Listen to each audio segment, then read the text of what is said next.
Douglass's life sort of stands across the expanse of the 19th century as a symbol of the worst and the best in the American character. He was the slave who saw most of the worst brutalities of slavery.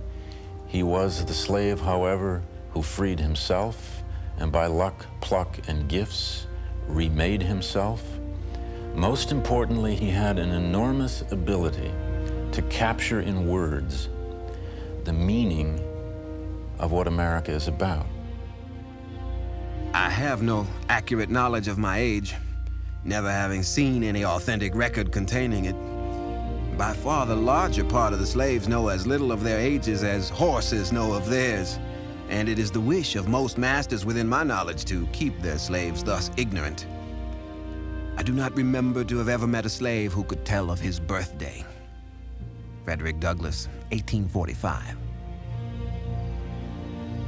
It was along the eastern shore of Maryland near a quiet creek called the Tuckahoe that the life of the man who would inspire a nation began. Frederick Douglass was born in Talbot County on Maryland's eastern shore. He wasn't certain of his birth himself. In fact, he thought that he had been born in 1817. But slave records tell of the birth of Frederick Augustus to a slave named Harriet in February 1818.